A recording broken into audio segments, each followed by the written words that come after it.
So let me just say a few things. One, in terms of the budget deficit. We did start this year with $1 billion deficit. We were able to reduce it to about $800 million. And the main thing that is driving the deficit is the instability in our economy that starts at Washington. Of course, we don't know if we're going to have tariffs, if we're not going to have tariffs, if we're going to have a trade war, if we're not going to have a trade war, if DOGE is going to wipe out major departments. You should know that when federal workers were fired, and you hear about federal workers being fired in DC, we have over 50,000 federal workers that work here. So that impacts our economy. That is the major reason for the deficit. The other driver in the deficit are the liabilities. The liabilities, and what has happened with that is that the city of Los Angeles, was shocking to me here, but the city of Los Angeles, like major cities, do not have insurance. What happens is, I know I was shocked by that too, but major cities are not insured. You're self-insured, which means you put a certain amount of money in the budget for lawsuits. So we traditionally put $100 million in the budget for lawsuits, and lawsuits usually average around $80 million. Because of COVID and the courts being either slow or closed, all of the settlements rushed at once and tripled in amount. So we had $300 million in settlements that we did not budget for. The other driver of the deficit were the raises, and I know you talk about raises, please, but raises were given to all city workers. Because when I found out that 64% of city workers do not live in Los Angeles because they can't afford to live in Los Angeles, then we raised the salary. I think I mentioned to you last year that one category of the workforce that I was very concerned about, which we'll get into a little later, is the workforce that works with Deputy Mayor Karen Lane, who are the community intervention workers who were paid $40,000 a year. Now, all of them were formerly incarcerated, gang involved, etc., who are now involved in restoring our community. And I was concerned that you can't survive on $40,000 a year. We gave them a $20,000 raise. Frankly, I don't think that's enough. I would like to pay them more than that, because especially if we've been operating in the legal and the illegal economy, I don't want you to go back to the illegal economy. And so I want to pay you enough so you don't have to do that. You should know that in order to close the budget deficit from $800 million, we did a variety of things, and we've now reduced it down to $200 million. So it's the current deficit, with all the things that we did, is now $240 million. None of the things that we did involved a cut to social services or human services. There were no cuts made there. I will tell you, when I listen to you, Dr. Jones and Dr. Turner, number one, I really appreciate and respect your work. Third time I've heard the presentation. But what it made me think about is maybe some follow-up things that we can do, because the city actually does provide a lot of funding in social and human services that maybe we need to figure out how to access better.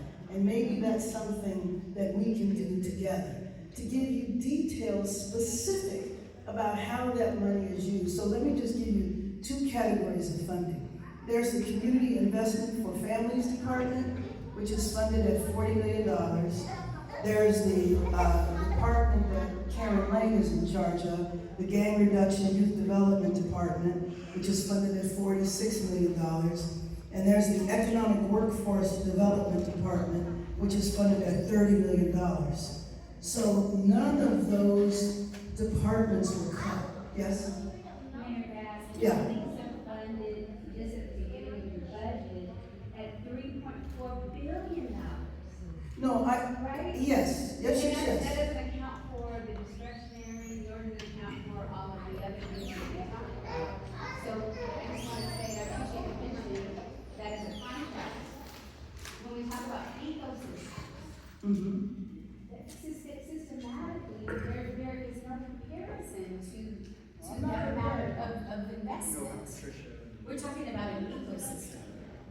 I would love for you to maybe sort of address that question around legal services. I most certainly was not trying to compare that to how policing is funded, because it doesn't compare. Police, if you look at any city budget, the majority of the budget is for public safety or policing. That is true. And frankly, I am not in a position now to reduce that money. I cannot, and I've said that before, I cannot reduce the funding to police. I To can reduce their operational budget. I can absolutely increase and figure out how we can make better accessible the money in health and human services, and actually really in human services, because the city does not do health programming. You should know that, which is why I asked Melina if the supervisors ever come here, and I will certainly work to see that the supervisors could come here. But I do think for the money that the city does have, if you would like to know how that money is spent and how it can be better accessed, I would be happy to follow up and make sure that that is happening. So, as I said, I cannot cut the money to policing, but what I have done is increase and build up the money to community safety, because I happen to believe in a comprehensive approach. And part of that comprehensive approach means involving members of the community in the prevention and the intervention work. And we did a press conference with the intervention workers, and I imagine that you guys know these programs and have worked with them. We did a press conference with the intervention workers who talked about how we have had a decline in crime, we've had a decline in homicides, we've had a decline in shootings, and I would attribute that to the work of the intervention workers, and that is my way of balancing out not just approaching safety from a law enforcement perspective, but approaching safety in a comprehensive way. The other thing that I believe very strongly in is that police should not be involved in mental health, in substance abuse, in homelessness, but what has happened in our society is that we do not fund adequately those programs. And we're in a fight right now over homelessness. We do not fund those programs adequately, and then when communities or when individuals go into a mental health crisis, we expect the police to deal with that. I do not. I wish we could fund on a city level massive mental health programs, but your city does not provide mental health services. Now, having said that though, we do support and provide funding for a program called Circle. Circle is a program where if you call 911 and an individual is unhoused or an individual is having a mental health crisis, instead of sending out LAPD, you send out the Circle program. And the Circle program are mental health workers. You may or may not remember, those of you that know me and know why I ran. The reason I ran for this job, and this is a hell of a job, I have to tell you that. The reason I ran for this job is because in our city, we have a crisis on our streets of people who are unhoused. I look at the young people here, the students that I met.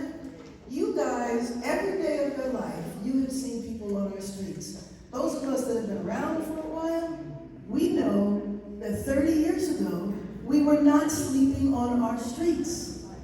We have 70,000 people sleeping on our streets in our county, 46,000 people sleeping on our streets in the city. Black folk are 9% of the city, and we're over 30% of the unhoused population.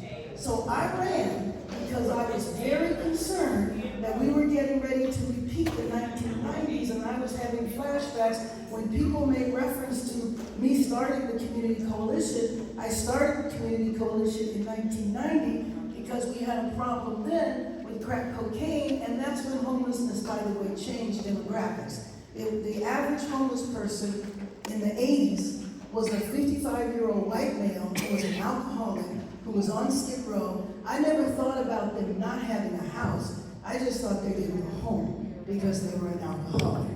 So to me, and what happened was elected officials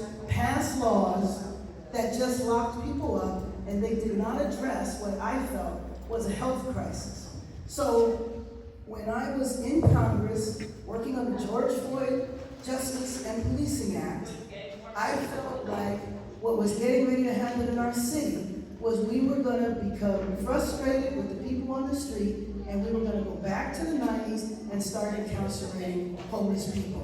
That is why I've run. That is why I have focused on getting our people off the streets and into housing. Not really. Developers keep getting rich. Yeah, they do. They do. It isn't affordable, that's right. That's right, it isn't affordable. So what we're trying to do, I mean, right now, what we're doing, frankly, is too expensive because we're getting people out of tents and putting them in motels. That costs too much money. We have to come up with another way to house people in a long-term basis while we're building less expensive housing. And let me do this so that we can open up and get your points in. I don't know why I wasn't. I'm going to ask those of you, if you've got a question, I'm going to ask you to come here and stand up. Now, I did this last year and I made the mistake of letting go of the mic. And I'm surprised I still have a hand because I was admonished, as a matter of fact, every hour on the hour after that. So I'm going to ask you to stand up here. Okay, and David, you said you had